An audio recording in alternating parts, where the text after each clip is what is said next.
look inside the criminal-minded. Stories from a life inside Kentucky penitentiaries. Lock yourself in and find your place among the criminal-minded. Welcome to the inside. Welcome back. It's been a couple of weeks, and you're probably wondering, what are we up to around here? Well, I can tell you one thing that we're up to, and that's planning some very exciting podcasts for the future. And I know I've teased that we're going to talk about these escapes, and those escapes are coming. Don't get me wrong. And it's going to be worth waiting for.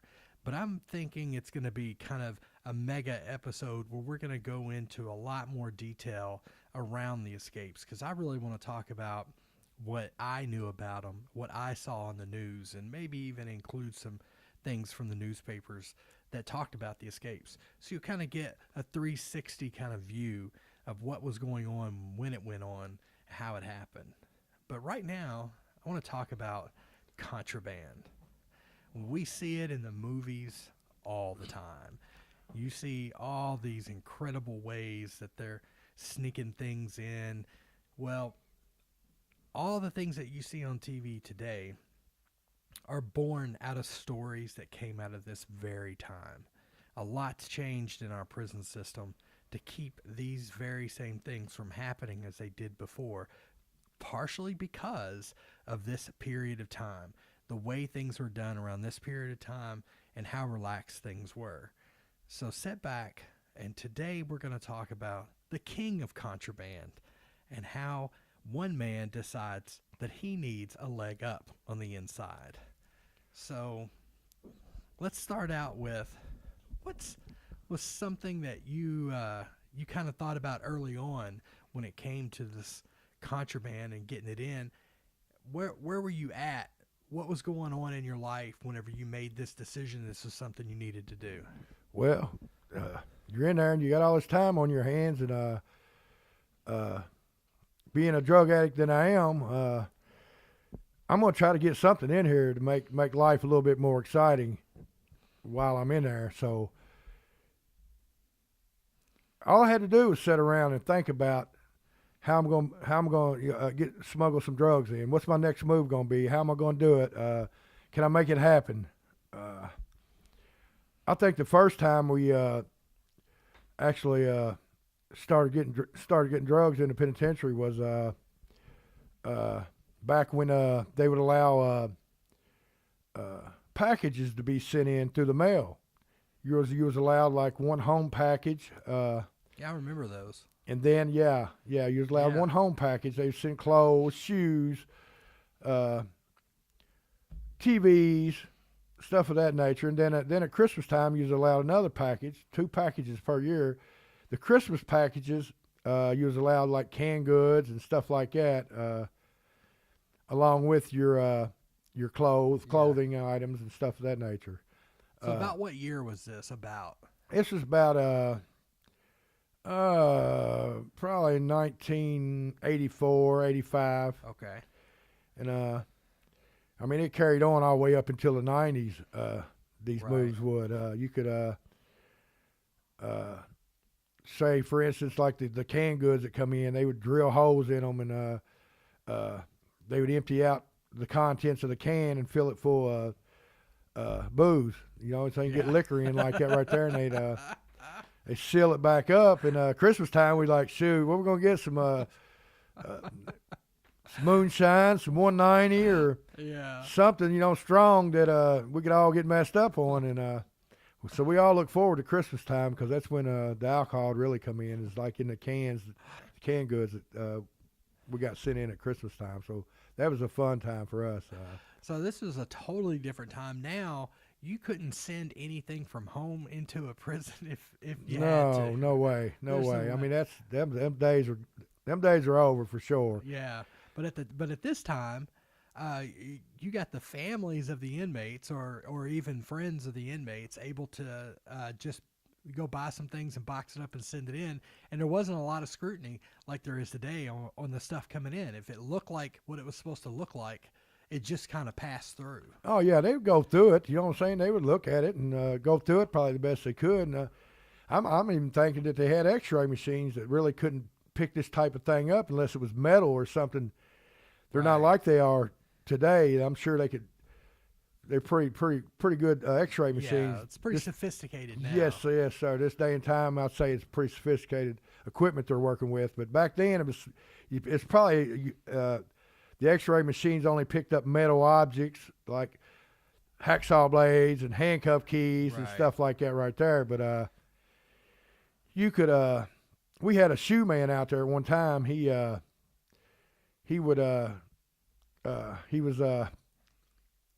He's actually in a relationship with another inmate in there, and he would do whatever you asked him to do, you know. Yeah. Which is kind of common when it comes to things like that.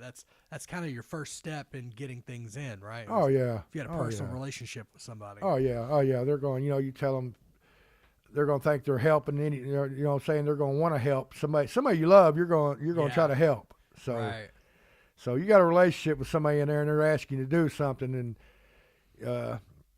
a lot of them so naive that they can't, they don't know how to say no. They're going to try to please, and do whatever they can. So we had a shoe man out there. He would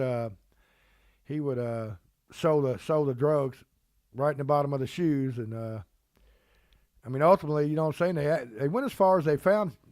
They stopped sending shoes in after, you know what I'm saying? I don't know. It probably took a couple of years though, you know, before they even got onto it, but. But you still have shower shoes, but we're not going to allow no more shoes in. Okay, thank you. You know what I'm saying? So, of course, they just switched right on over to the shower shoes, and they get them big, thick flip-flops, too. Them was the best kind, you know.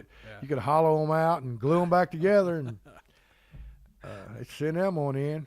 But so whenever you got a shoe guy, he's probably not really like plugged into where to get drugs. So did somebody have the drugs delivered to him? I'm sure they, you know what I'm saying, they'd either deliver them to him or they would mail them to him. Yeah. And he'd get it, and he'd fix it up and send it in. You know, they would give you a different name or something. Somebody that, you know what I'm saying, just got there, and a lot of times they wouldn't even know it. You know what I'm saying? They wouldn't even tell them to, in order, you know what I'm saying, to protect yourself from, if something did go bad, then he can't tell on you because he don't know who did it. He don't know. He don't have a clue, you know. They're sitting down there watching him to get his package that he don't even know he's getting. Yeah. And so then when the package comes in, you just go to a cell and say, hey, that's for me? I doubt they even let him get as far as the cell. You know what I'm saying? Okay. So he got intercepted before. They're waiting on him down there. You know what I'm saying? Yeah. When he leaves out there, I just need the shoes out there, and you have the rest. Right. You know, he gets rewarded. What do you mean? What mother shoes? They give the shoes up. You know? Yeah. And so that was so the shoes. What else? What else were you using to get things in? Man, they had TVs, radios. You'd have to have the store send, or the vendor would have to send the appliances in. Right. Heck, they went from hot pots, put drugs in the bottom of the hot pot, and open up the TV and put the drugs inside it. And back in that day and time, everything didn't have to be clear like it is today. Yeah. And you could, your people could go to Kmart, buy a TV, bring it back home and open it up and fill it full of drugs and screw it back together and put it back in the box and take it back to Kmart and say, we just now found out that we're not allowed to send it in. It has to come from, you guys have to send it. So they would, so unbeknownst to them, they put it in the mail, send it right to you, and it's loaded. Yeah, it'd be loaded full of drugs, you know. Guys would, they had guys, drugstore cowboys, they would get out, you know what I'm saying, and they still have friends in there, and they would knock off a drugstore, and they would send a lot of the drugs would come in back into the penitentiary. Right. So. Well, now you hear things like drones dropping drugs over the wall and things, but the wall didn't stop you guys. The wall never stopped anything from coming in, man. The wall's a joke, man, for real. I mean, you're right up under the gun tower. That does play a big part in it. But if there's something coming in that prison, whether it be a bread truck or a garbage truck, guys are going to find a way to get something through. Yeah. They have, you know what I'm saying? It's, as long as they got some kind of outside help, Yeah. they're going to find a way to get it through. They, So it's just recruiting. If Yeah. you can recruit somebody that you could trust, but you had to take a risk on trusting somebody too, because the bread man, what says the bread man ain't gonna take your money and well, I mean, you don't even, a lot of cases, like say, for instance, say the bread man, you would, go to his particular, you know what truck you'd find out all the information about him, and you would go to his truck and put the bread in there yourself. It would already, the loaf would already be marked. He may Oh. not even know it's in there. right. So in case he does get caught, he can't tell because he don't know He neither. doesn't know anything about it. No. So Wow. there was always a way. There was back in them times anyway. I don't know what the security's beefed up a lot since Right. then, but I'm still saying that like they got to say that if they do build this wall they're talking about in Mexico, that is not going to stop nobody from getting drugs into the United States. I Right. promise you that. Yeah. They don't have to recruit nobody over there. They got a cartel over there that that's Yeah. their main focus is to Just to get drugs here. to get drugs here for money. You know what I'm saying? Yeah. That runs their country over there. So you don't think they're not going to dig under that wall or Yeah. You're right. they're going to send something through there. There's always going to be a way. They're going to pay off somebody at the one of the guards, or yeah. he's going to give them information. Here's how you do it, and or something. They're always Yeah. that wall's not going to deter them guys from smuggling drugs in here. I don't know. I just can't see it happening. Maybe the flow of people coming from one country from there to our country that may Right. stop that. But as far as drugs coming into our country, that's going to be a waste of taxpayers' money. I promise you. Yeah. Well, because you're talking about really, if you look at a place like Eddyville, which is a maximum security penitentiary, it's a city by itself. Yeah. I mean, it's a fully functioning city by itself, and there's a wall around it, and there's people on that wall with guns, but yet you guys you ran the show as much as you wanted. You ran the show. There's officers right in there with you, walking around with you every day. They don't know Yeah. what's going on. They're right up under you. They, trying to watch, you know what I'm saying? Yeah. Probably, you know what I'm saying? A lot of them probably turned their head on stuff because they thought that's probably the best way for them to be. But Right. I mean, a lot of them's not like that neither. They're out to bust your ass if they can, you know, and that never stopped anything at all from Right. happening in there. So, was there any stories about trying to get stuff in that didn't exactly go the way you thought it was going to go? Well, yeah. I remember one time I had some acid hung up at the mailroom window down there, and in some business cards. Like the guy, he got the he had 100 hits of acid, and he run the first 30 through some business cards. He like glued it was paper blotter acid. He glued it in between two business cards and had the business cards sent through the mail. Well, it came on through, so he told his people out there to send the other 70 in the same way. Well, they were so ignorant to what they had. He got something in the mail telling him, no, you're not allowed these business cards, you know? Yeah.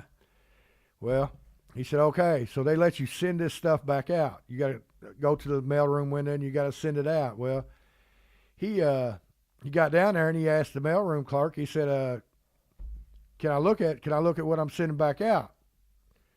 Well, they hand these business cards out to him, and the one that had the acid in it was ripped apart. It still had the acid in it, man. Yeah. You know, Right. he just handed it off some other guy, and the guy walked off with it, and he handed the other cards in there. They're one short, you know. Right. But the acid's gone. You know, there was oh yeah, there's guys they got caught quite a bit. I think I got 2 years for one hit of acid there.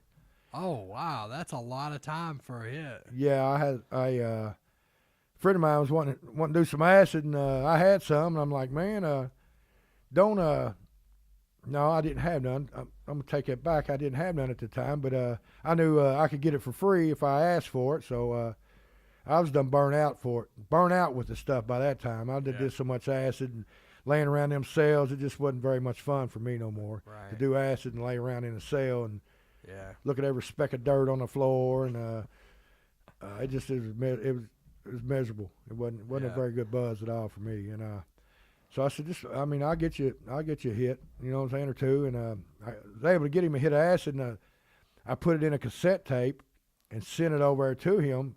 The only way to send it over that night was through a guard. Yeah. Low, you know what I'm saying? Unbeknownst to me, I had so much drug heat on me at the time that they popped that cassette tape open and found that hit of acid. Oh. So yeah, they did. He never got the hit of acid, you know? You were just doing a favor for somebody else, and oh yeah. 30 days later, it come back from lab positive for LSD, and they locked me up. You know, they took me to the hole for that hit of acid, and I did 7 or 8 months in the hole, and got a promoting contraband conviction out of the deal. Oh, for trying to help, look out for somebody. I'm gonna look out for you, dog. Yeah, that's what happened, but. I got away with a hell of a lot more than what I ever got caught with. I think that was probably the only incident where I got a conviction for any drugs or even caught with any drugs, for that matter, the whole time, the time I was in there. So, it's funny that you say that, after a while, just the fun wears off with it because, being in that cell and being on acid, it doesn't sound like fun. Oh man, it just wasn't no fun even on the yard for me no more.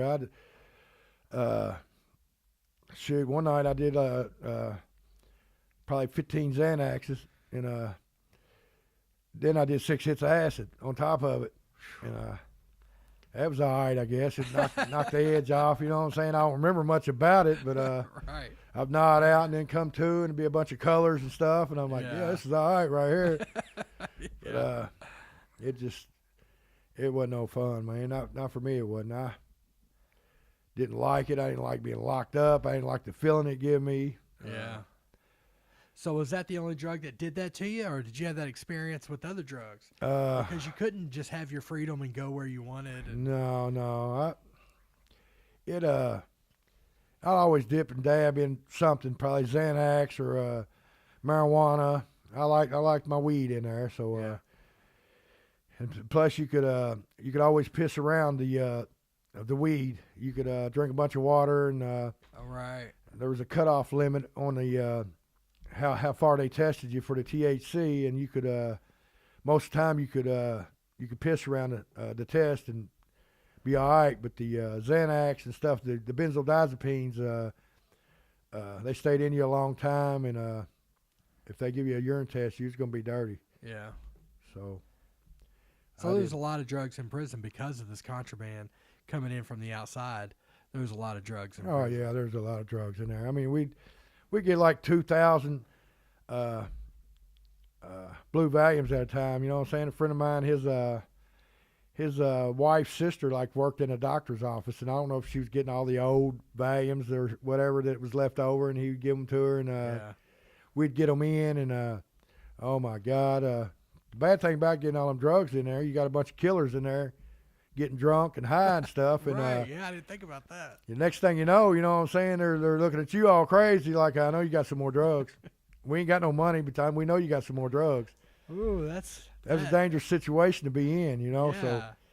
But, that never even occurred to me that there's always somebody who doesn't have the money, but they want to party. Oh yeah. I mean, they plot on you. They're out there stabbing each other, and you know what I'm saying. It's a pretty sticky situation sometimes to be the dope man in the penitentiary. I promise you. Yeah. They.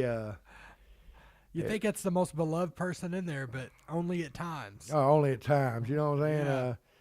Look here, dude. You can't. We might have some left, but I had a family in there too, and we're gonna do what we want, and then we're gonna we might sell the rest of them, but you're only gonna get what we give you. Right. So get over it. Yeah. And I'm ready to die for it too. You know what I'm saying? You ready to die for it? I am. I mean, is that pretty much, though, the attitude you got to have about everything in prison? You got to be ready to die for it. Oh, yeah. I mean, Because I ain't going to let nobody take anything from me. If I let somebody take something from me, I don't care if it's a Little Debbie cake or a Coke or whatever, then I'll just set myself up for failure. You can't hustle in there and have somebody take something from you or just not pay you or, I mean, you got to. So that part that we see on TV is true then. If somebody takes something from you and you allow that to happen, you've pretty much invited everyone to take something from you. Exactly. That's how it works. That's how it works. They see a weakness in you to where they think they can take something from you. They won't let you have anything. You know, they'll take everything you got. You know, you ain't strong enough to keep it. We deserve that more than you do. You know. Yeah. So man, that's a lot of landmines you have to get around. Because on the one hand, like you're saying, you got this access to this hookup, this amazing hookup that's going to pass the time for you, and but yet you got people out there that think, well, that should be me. Oh yeah, yeah. You know what I'm saying? You got haters in there that they'll, if they can't do anything else, they'll sneak around and drop a, you know what I'm saying, drop a note on you. They'll tell on you. You know, they'll try to get you busted. Try to, you know what I'm saying, to get you. Well, I ain't getting none of it. You know what I'm saying? The haters in there everywhere, man. So you got to be real smooth about your shit in there, or somebody will tell on you. You know, so it's really. I think what strikes me most is the ability you have to read people, to know who you can trust and who you can't trust, and you know who can be a part of this. Because everybody can't be a part of it. There's not enough to go around for everybody. Exactly. So everybody can't be a part of it. Right. So how do you know who to trust? You pretty much you know what I'm saying, over a period of time, you've weeded out the ones you can trust and the ones you know you can't, and who's got the money is going to be quiet about it. And a lot of times there'll be guys in there, you know what I'm saying, you want some of that money, you know he's got it, but you won't mess with him because he can't keep his mouth shut. So if you do get any money, you got to send somebody else to him, somebody that don't care about him telling, you know what I'm saying? Then they can't be connected to you because they know who you run around with, and it's pretty easy for them to put two and two together. The yard's not that big. You got like 350 guys out on the yard, and most of the guys have been there for years, and they know each other. You know what I'm saying? It's not a big changeover. Yeah. So what stops a guy from just deciding one day that, well, I'm not going to pay you, so to get around paying you, I'm just going to tell on you, and that way they'll put you in the hole, and I ain't got to worry about you till next year. Yeah, well, I mean, you know what I'm saying? You pretty smart. Like I said, you know the guys in there. You can figure that out. You can figure out who it is, and they know, you know what I'm saying, if they got any kind of thinking ability about them, you know what I'm saying? You'll figure it out, and it won't go over like that. One of your boys will get rid of them. Yeah, so it ain't going to be next year. It's going to be next week. It's going to be, you're going to get that on in, and then you're still going to go too, because you know, go with or without the money, it don't matter. But you're out of here. You know. Wow, that to me, I mean, you're young, you're in prison. I mean, that to me still. I can't wrap my head around it, you know, mainly because I've never been any experience like that whatsoever. But I can't wrap my head around it. But also I can't imagine how young you were coming up with these ideas and making these things happen. I mean, you were moving shit. You was making shit happen. Yeah, for in there, you know, I'm not bragging or anything like that, but I was doing big things being there. I lived pretty good in there. I had everything you could possibly have in there. I realized that I didn't have anything, you know, it wasn't. Well, but for being in there, you know what I'm saying, what little I could have, I had everything I could possibly have in there, plus a savings account, you know. You wasn't living like you were on the outside. No. But for being on the inside, you certainly weren't on the bottom. No. I did okay in there. Yeah. For where I was at, I did great. Yeah, from the time you came into the system, whenever you first came in, and you didn't have any money because there wasn't nobody at home that could send you money. So you didn't have any money, you didn't have anything to get to where you were making moves and making things happen, and yet still protecting yourself. Yeah. That's big things. That's real big things. Yeah. And it really is. That's a testament to your character. It's a testament to your personality.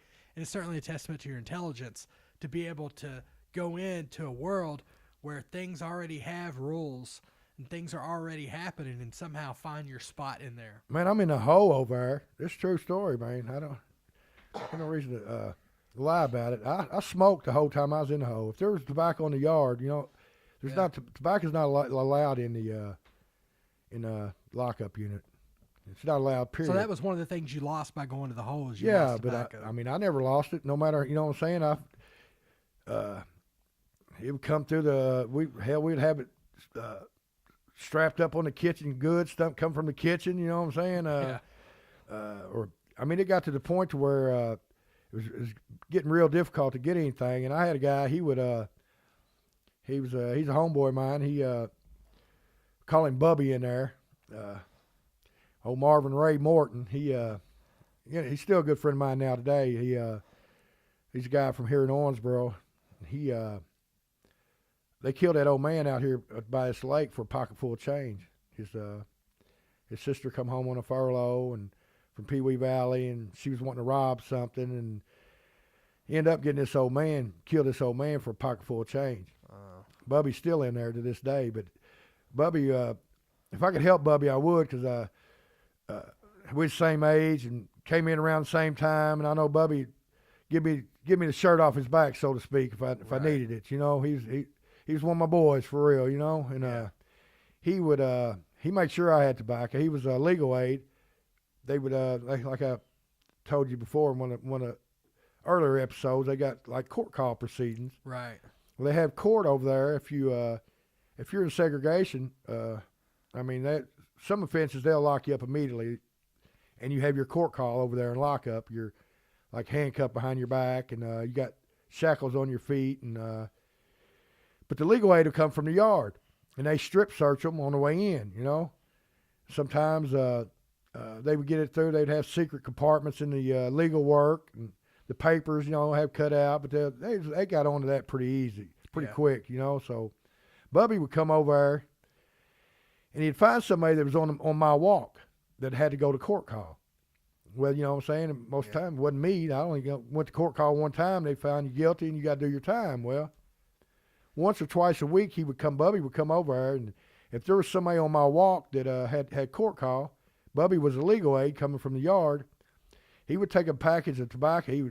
He'd fix it up, and he would keister it, and he'd stand right out there. There's no bathroom, no nothing. He'd stand right out there in front of him, put his hand back there, and get this package out of his ass. And he would drop it down the front of somebody's shirt. They'd tuck it in. I don't know how clean it was at times, but they would drop it down the front of his shirt. Yeah. And they would bring it back there to where I was at. As soon as I could get it, I would. Right. Wow. So we smoke it up. Sometimes I didn't even smoke. A lot of times I wouldn't even smoke. I'd lay over there and I'd trade it for food and stamps or whatever. And one time I got caught with like $500 worth of stamps in my, full books of stamps in my cell on the yard. Yeah. The policy read, I remember them saying a reasonable amount of stamps, but it didn't. Like today, I'm sure it says 2 books of stamps or something, something along them lines. Back then, it said a reasonable amount. I don't know what reasonable is. What's reasonable to you is different than reasonable. A lot of people probably wouldn't consider me reasonable anyway. So they end up letting me mail them back home.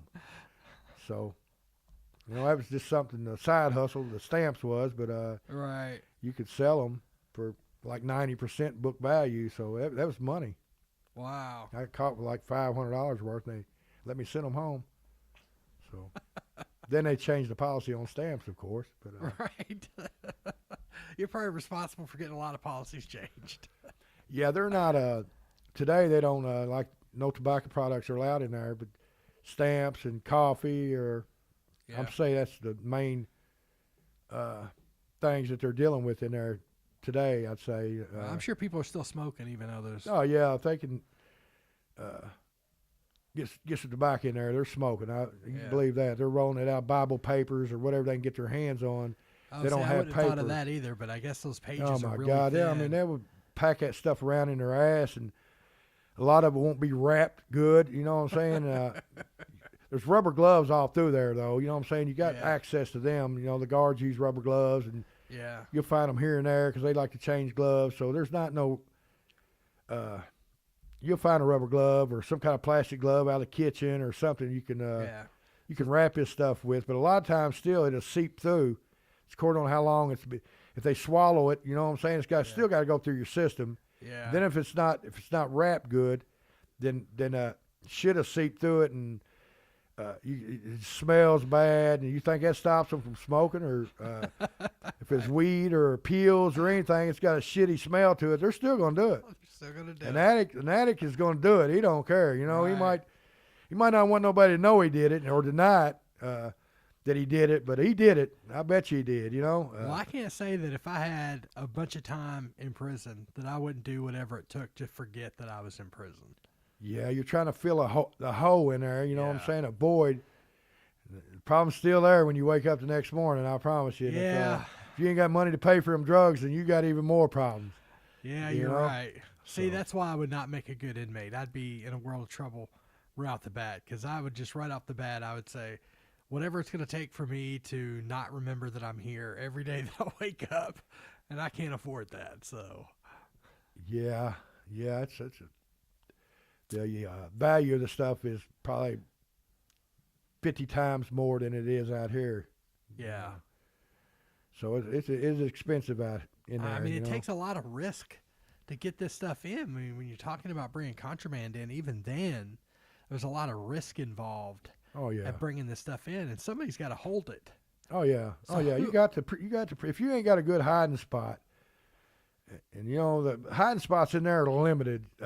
Yeah. Really, I mean, that place has been there. Like I'm referring to Eddyville. It's been there for over 100 years. They've the hiding spots there are limited. So you're Yeah. pretty much gonna have to either give it to a whole man and hope that, you know what I'm saying, that he's got a good spot, or you're gonna have to carry it around in your ass.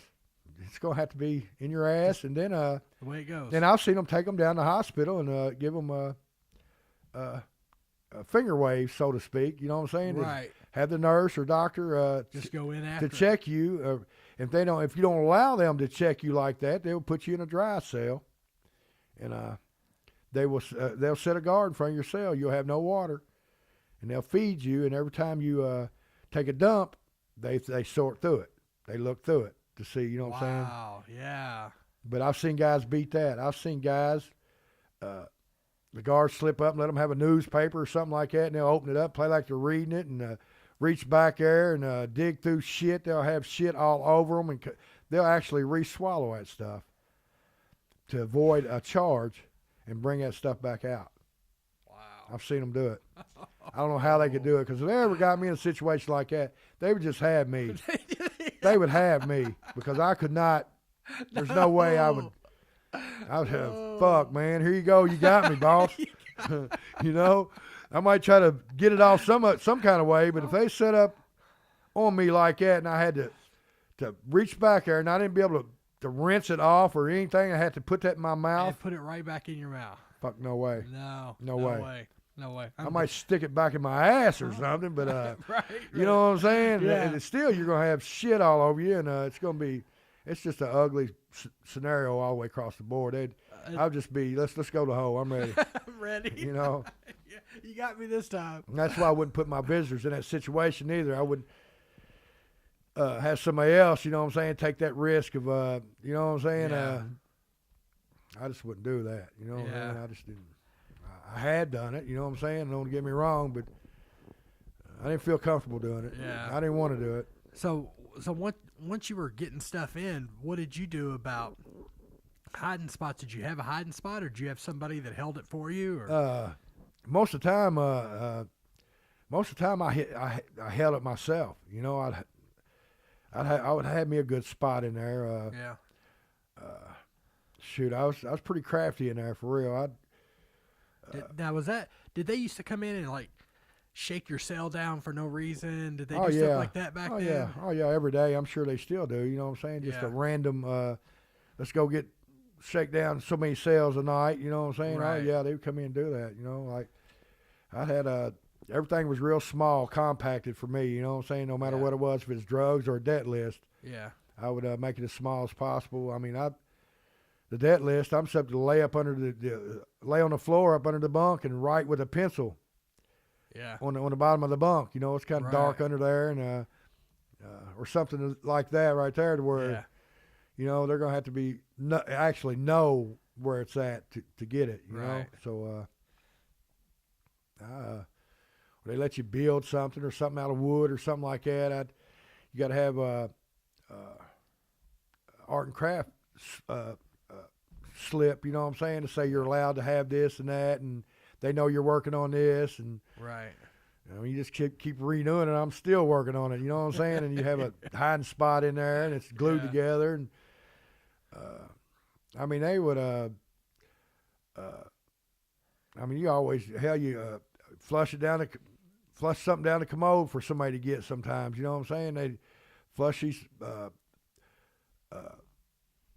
sheets, strips of sheets, you know what I'm saying. You got something you want from upstairs to downstairs. They flush downstairs, and you would they'd have your hand, you know what I'm saying. The guy would have his hand, or he would flush something too with the string on it, and they would intertwine, and you could pull it up like that, you know, through the commodes. Yeah, you could do it like that. I mean, as far as hiding spots, you know what I'm saying? If I had to hide in my ass, I would, you know? Yeah. A lot of times they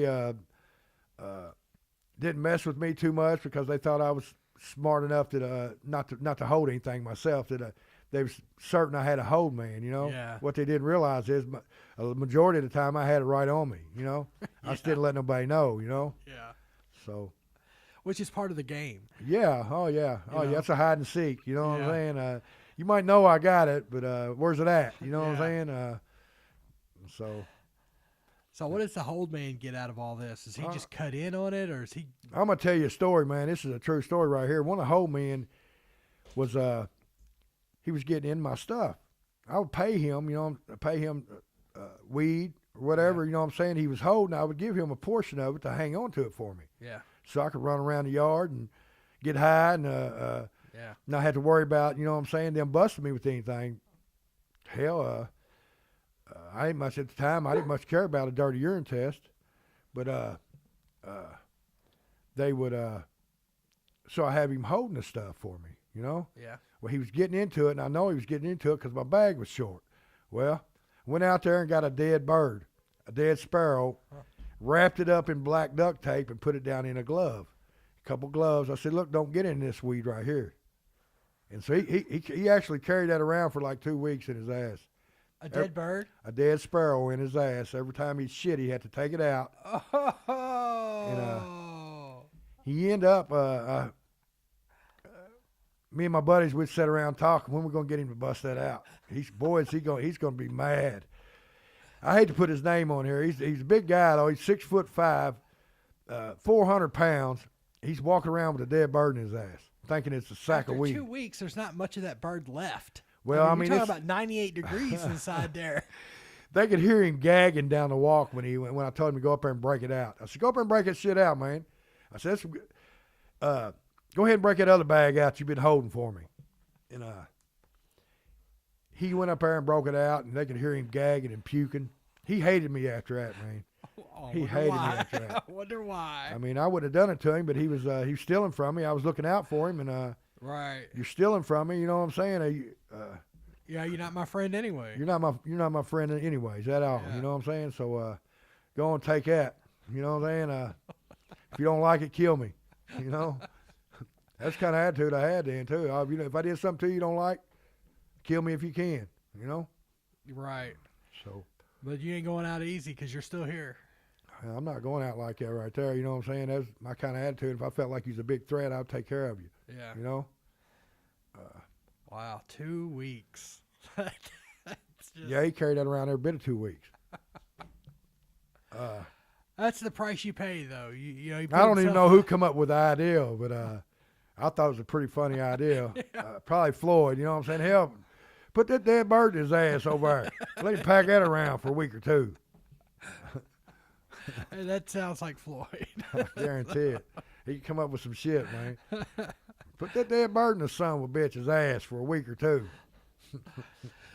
So when did you get out of the game? Was there a point that you thought maybe it's just too much risk versus reward, or did you actually just get out of jail and not have to worry about it anymore? I don't know, right? I did it 14 years, 15 years, whatever I did at one time. Hell, we sold pot all the way up to the day I got out, you know? Yeah. I mean, a couple weeks before I got out anyways, you know, I insulated myself real good with them other guys. Actually, I didn't have anything to do with it. I just come up with the idea or the plan of getting it in, and they just kind of cut me in, you know? Right. I didn't even smoke any of it or anything like that, but I tried to get all the $100 bills I could to bring home with me, you know? Yeah. And yeah, that's the other thing is every time you get caught, it pushes that date that you get to leave back even further. Oh yeah. If you get caught, you know, like if you had dirty urines, they're going to take your visits. Yeah. I think first one they're going to take your visits for 6 months or a year. You're not going to get contact visits with your family. They're going to let you visit behind a glass. Yeah. And it was rare for me to have contact visits. I mean, I did here in spurts here and there where I had them, but most of the time I didn't have visits. I had behind the glass visits due to my addiction, even in there, you know. And that addiction was running you. It was running me, man. It really was. It truly Well, let's was. take a minute to talk about that without getting too far off course. We've had a whole episode on addiction, but it was about somebody else. But you can kind of testify kind of firsthand about addiction is really what led you to prison to begin with and led you back each and every time. Each and every time. I've been back 4 times on a light sentence due to drug use, pretty much. Yeah, that's without committing any new crimes. Yeah, one time I think they stayed in the garbage there for almost a year, and they got some resin off a baggie that I'd stuck in a can, and said it field test positive for methamphetamine. They came in and they found a half ounce in a young lady's house that I lived at, and but outside of that, no. The other 2 times that I don't even know how many times it is, 2 to 3 times that I got sent back one time for dirty urines, and I got sent back the last time for being out of area supervision, and actually it all revolved around drug use. Right, though, that you know? involved around drug use. Yeah, too, I got a DUI, and yeah. It was due to me using methamphetamines. I don't know why, you know what I'm saying? I was powerless over it, you know? Yeah. And, So what's changed? what's changed? Well, today, I don't live like that no more, man. You got more than a year clean. I've got more than a year clean today. I've got almost 15 months clean. Look at that. Praise the Lord. You know what I'm Yeah. saying? I went to the Mark Center and cleaned myself up, man. You know, But you couldn't do it on your own. I could not do it on my own. I was powerless over it, and even with the threat of me going back to prison forever, probably never getting out. Yeah, you're 55 years old. 55 years old. The pro board told me when I left, they said, we can only hope that you'll never come for a pro board again. And I'm out here getting high. Yeah. So, you know, I was powerless over it. And see, a lot of people would hear that, and they would say, what are you doing, dummy? I would just stop. I If that know. was I me. know. I wish it was that easy to just stop. You know, I'm going up there seeing my pro officers, and they're, you know what I'm saying, they're wanting my urine because it's obvious that I'm high, you know? I mean, I went as far as to catheter, put a catheter in myself and take synthetic urine and squirt it in the catheter and pull the catheter out, and I go to the pro officer and pee for him. That's a lot of work. Yeah, it's a lot of work when I can just be clean like I am clean and happy and free like I am today. Relieved. It was a bondage, man, that you wouldn't. Yeah. A lot of people wouldn't understand, and then it's harder on the opiates than the meth. The meth has no physical addiction. You can feel bad for, I'm saying, months or weeks afterwards, but your body's don't have to have it like heroin or some opiate addiction. Although I was on that too towards the end, you know. So, so it just led you down this road, And it took you so long to figure out that that's what it was. Or at least that's what it seemed like to me. It took you a long time to figure out that, hey, this is, every time I do this, I end up back in here. God, I know. I mean, what was I thinking? My thinking was, I had stinking thinking from the gate. I've always had it, you know what I'm saying? But today I don't. Today I feel good about myself and feel good where I'm at today. You feel like it's where you're supposed to be? Maybe not at my age, but I'm working on it as each day. I take it one day at a time. I'm sober today, and we'll see what tomorrow brings. I think that's the best way to look at it. I take it one day at a time, man. That's how I was taught to look at things. You know what I'm saying? It's a disease. I do agree with that. It is a disease, and it's something you got to work on each day. Yeah, I think one of the things that bothers me most is whenever you see somebody that's an ex-addict and they say, "Oh, all I did was put it down. That's all I did. I didn't need anything else. I didn't need to go to no meeting." Or there's not such thing as an ex-addict. Once you're an addict, you're always an addict, and I don't look at it as being an addict. I look at it as being an alcoholic, because the addict is the ism part in the alcohol. If they didn't have drugs, I'm almost certain they would turn to alcohol, to look for something to fill that void with, whether it be alcohol or drugs, Yeah. I've learned that I was spiritually broke, and is that what got you through this? the Lord got me through this, Yeah. man. He had a spiritual awakening, man. That's exactly what happened to me, and Yeah. I don't want to live like that no more. There's a different way, and there's a better way, and I know if I don't use drugs or alcohol, I'll never have to go back to prison again. Right. Man, that's a big reward for me. Like, you know what I'm saying? Yeah. My counselor at the Mark Center, good friend of mine, really. I seen him today. His name's Trent Abbott. He actually helped me a lot in there, and he told me, "Tony, if you never use drugs or alcohol," he said, "you never have to go back to prison again." Yeah. Like, I mean, geez, that sounds like a pretty good thing to me. You know what I'm saying? Right. 50-something years old, I don't use again. I don't got to go back, right? Yeah. You never got to go back again, he said. And I was like, shoot, all right, I got you. Like I didn't know that, but I don't know, man. But something happens that you realize it. I mean, you can know something and not realize it, Yeah, I'm like, man, come on now, Tony, you knew that. Yeah. But really, I didn't think of it along them terms, you know what I mean? I didn't think about that. I hear that caught up in the madness of addiction, you don't. Yeah. I think also you're just looking for your next buzz, you know what I'm saying? You know what I'm saying? Whatever it takes to get high and keep from getting locked up. How you going? You can't do both of them, because you're going to the bitter end. Either, you know what I'm saying? Jails, Right. They say jails, institutions, death, or Yeah. Well, I can say what I've seen change in you, and that's over the years. I never really felt like I knew you over the years. Of course, we grew up apart, but I never really felt like I knew you.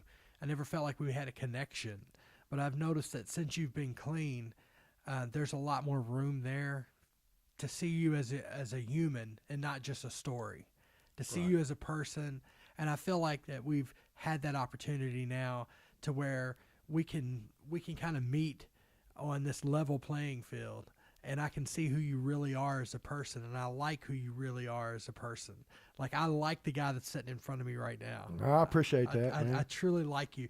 Before, to be honest, I was probably more intimidated by you or a little scared by you, because I had all these stories, and a lot of them weren't even stories that I knew firsthand. A lot of them was just things that people told me, and I had these stories, and I thought, all right, well, you don't want to be on his bad side, so you want to do whatever it takes not to be on his bad side, because you don't want any of these things happen to you. Man, I've heard so much stuff said about me that it's unbelievable. I'm like, really?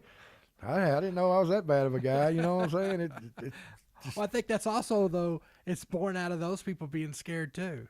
it fails to amaze me, some of the stuff that I've heard said about me when I mean, I'm sure, you know what I'm saying, that I did take things to extremes. I felt like I had a lot more to lose than a lot of the other folks that's out here.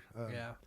The time I got facing me, if I do go back to prison, I'll probably never get out again. Yeah. So I did take things to extreme. You know, it's worth. I had the kind of attitude it's worth fighting for. It's worth dying for. You know. Yeah.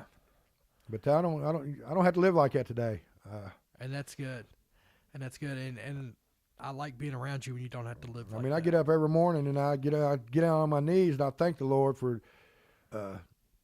everything. I ask him, you know what I'm saying, to get me through the day, and I invite him and include him in all my everyday activities, and things just seem to fall in place for me and work out for me every time. You know. Yeah. That's. And it's great not to have this thing weighing over you that, you know, where are you going to find that buzz today? Yeah, I don't have to worry about any of that today. Yeah. That's a godsend right there. Oh yeah. I go to work and come home and my bills are paid and I'm free and I don't have to look over my shoulder. I don't have to worry about them kicking my door down. Yeah. I don't have to worry about other people out here maybe thinking about robbing me or worse. Oh yeah, or killing me or Yeah. you know what I'm saying? Yeah. You never know what's on somebody's mind out here. Yeah. Well, man, the stories, I love the stories. I love where you are today, but I love that we can go back and we can talk about these things and we could demystify a lot of things that people think about prison and inmates. And, you know, that's one of the goals of the show for me from the very beginning was I really wanted to take away everything that we're told about prison and inmates and how, you know, these people are just unredeemable and they, you know, there's no, they should never get out because there's no way they're ever going to contribute to society. And you are an example. You're a shining example of somebody who did a large piece of time, a lot of time, got out. Now you're a productive member of society. You're contributing to society. It just goes to show that there is no worthless life out there. No matter what, there's no worthless life out there. Everybody can be redeemed. Everybody can be saved. And it's not up to us to make those judgments on people that says that they should be locked up forever. Right. I agree. Every life is valuable. Life is short. Yeah. But You've made people some make mistakes. I've made. Lord knows I made my share of mistakes. Yeah. And I believe in second chances, third chances, Yeah. fourth chances.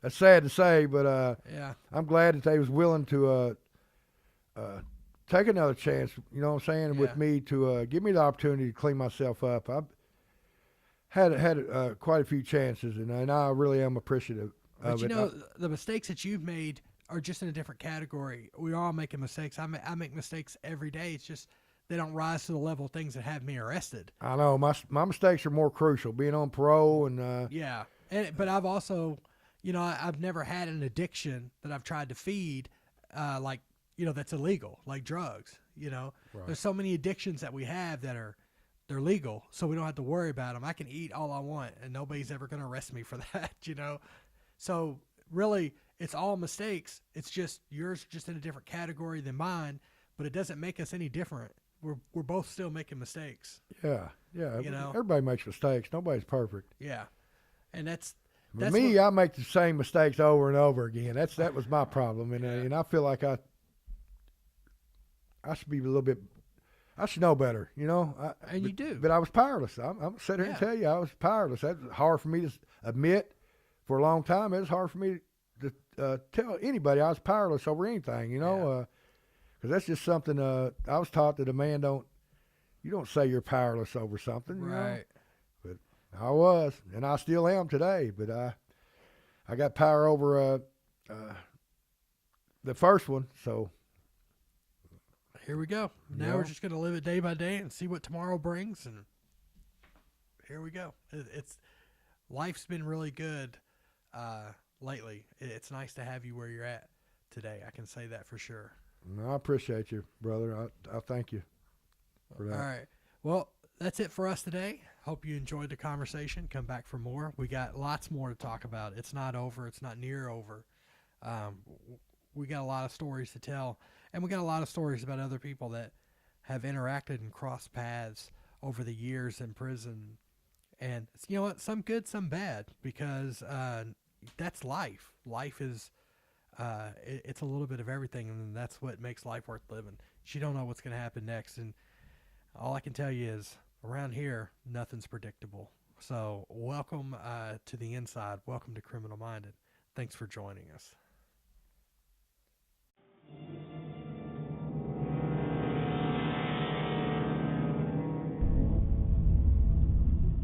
A look inside the criminal minded. Stories from a life inside Kentucky penitentiaries. Lock yourself in and find your place